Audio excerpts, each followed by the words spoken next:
चाणक्य नीति अध्याय 2 के अपने एक श्लोक में आचार्य चाणक्य ने बताया है कि किस प्रकार के माता पिता अपनी संतान के स्वयं शत्रु बन जाते हैं।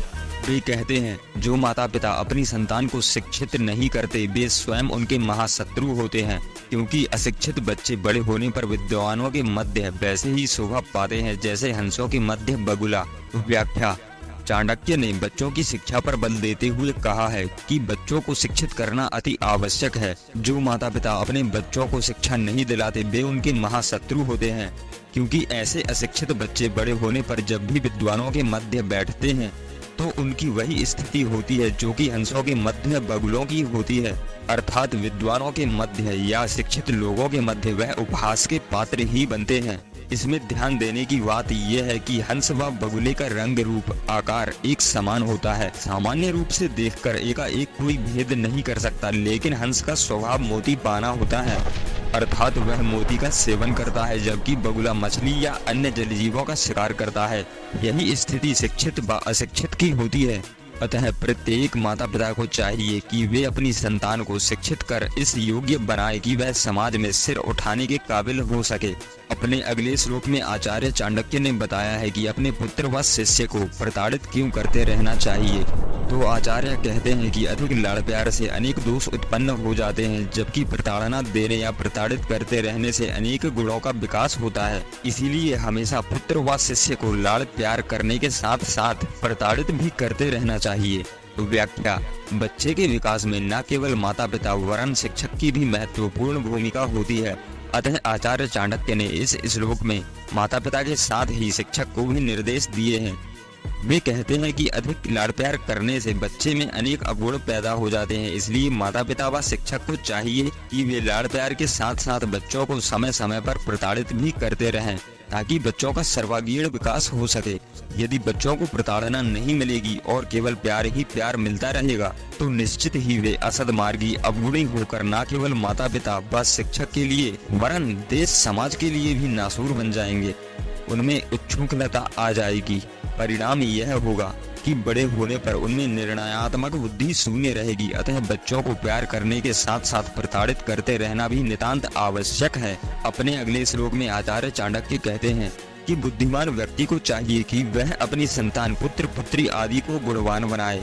वह संतान को सद्कार्यों के लिए प्रेरित करे, क्योंकि नीतिज्ञ व शील स्वभावी व्यक्ति ही कुल पूज्य होते हैं, अर्थात कुल की शोभा बढ़ाने वाले होते हैं। व्याख्या। इस श्लोक में आचार्य चाणक्य ने माता पिता को उनके दायित्वों का बोध कराते हुए कहा है कि एक माता पिता को चाहिए कि वे अपनी संतान को संस्कारवान बनाएं, उनका उचित मार्गदर्शन करते हुए उन्हें ऐसे सद्मार्ग दिखाएं जिस पर चलकर वे शील स्वभावी व गुण संपन्न बन सके। ऐसी गुण संपन्न शीलवान संतानें ही कुल की शोभा बढ़ाने वाली होती हैं। एवं इस श्लोक में कुल शब्द का 3 प्रकार से विचार करना चाहिए। एक अर्थ कुल का घर परिवार है, दूसरा अर्थ समाज है और तीसरा अर्थ विश्व है। कुलवान शीलवान संतानें न केवल अपने कुल की वरन समाज देश की शोभा होती है। ये भी तथ्य है कि गुणों की सर्वत्र पूजा होती है, अर्थात गुणवान व्यक्ति सर्वत्र सम्मानित होता है। इसलिए संतान को प्रारंभ से ही ऐसी शिक्षा व संस्कार प्रदान करें ताकि वह बड़ी होने पर सम्मान की पात्र बन सके।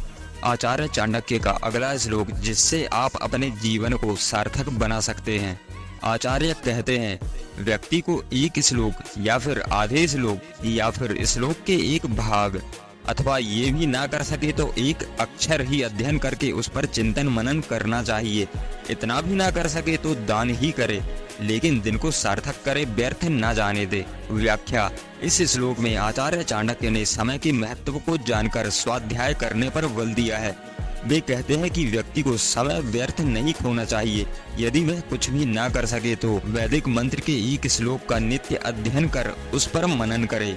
एक श्लोक को भी ना पढ़ सके तो आधे श्लोक को पढ़े, आधे श्लोक को भी ना पढ़ सके तो श्लोक का एक चरण ही पढ़ ले। यदि एक चरण भी ना पढ़ सके तो एक अक्षर ही पढ़कर उसका अर्थ समझकर उस पर मनन करे। यदि इतना भी ना कर सके तो वह फिर दान करे, लेकिन समय को व्यर्थ न जाने दे। सत्य है कि समय बड़ा कीमती होता है। जो समय गुजर जाता है वह लौटकर कभी भी वापस नहीं आता, ना ही उसे पकड़कर या बांधकर रखा जा सकता है, क्योंकि समय के सिर पर बाल आगे की ओर झुके होते हैं, पीछे से वह गंजा होता है। अतः समय निकलने पर उसे पकड़ा नहीं जा सकता। पकड़ना है तो शुरू में ही पकड़ना होगा। ना करने से कुछ करना अच्छा है, यह कहावत प्रसिद्ध है। श्रीमद् भागवत गीता के कर्मयोग में भी यही बात कही गई है कि मनुष्य को सतत कर्म करते रहना चाहिए। कर्म करना ही उसका स्वभाव है। बिना कर्म किए वह एक क्षण भी व्यतीत नहीं कर सकता है। फिर यह मनुष्य शरीर भी कर्म योनि कहलाता है। इस योनि में आकर जीव कर्म कर सकता है। अन्य योनियों में तो केवल भोग योनियां हैं, जिनमें रहते हुए भोगों को ही भोगा जा सकता है। इसीलिए देवता भी मनुष्य योनि को पाने के लिए सदैव लालायित रहते हैं। लेकिन यह मनुष्य योनि बड़ी दुर्लभ है। 84 लाख योनियां भोग लेने के बाद मनुष्य योनि मिलती है, जिसमें आकर मनुष्य आत्मोत्थान का कर्म कर सकता है। 84 लाख योनियों का धर्म ग्रंथों में वर्णन करते हुए बताया गया है कि इनमें से 30 लाख पेड़ पौधे, 27 लाख कीड़े मकोड़े, 14 लाख पक्षी, 9 लाख जल के जीव जंतु व 4 लाख पशु योनियां हैं। इसीलिए मनुष्य को स्वाध्याय करते रहना चाहिए। स्वाध्याय से ही उसका सर्वांगीण विकास संभव है एवं स्वाध्याय से ही विवेक जागृत होता है। कहा भी गया है कि रटत रटत अभ्यास के जड़मति होत सुजान, रसरी आवत जात तय सिर पर परत निशान। इसलिए व्यक्ति को कर्मशील बनना चाहिए, ना कि कर्महीन। तो प्रिय मित्रों, यदि आप अभी तक हमारे साथ में बने हुए हैं तो आपको अपने भविष्य को लेकर निश्चिंत हो जाना चाहिए। हमें आप पर पूरा विश्वास है कि आप इस चाणक्य नीति को पूरा सीख कर ही दम लेंगे और इसके बाद आप अपने जीवन को पूरी तरह से परिवर्तित पाएंगे। अब आप वीडियो को लाइक करें एवं इसे ज्यादा से ज्यादा शेयर करें, ताकि हम इस मुहिम को और आगे बढ़ा सकें एवं हमारे समाज को शिक्षित कर सकें। धन्यवाद।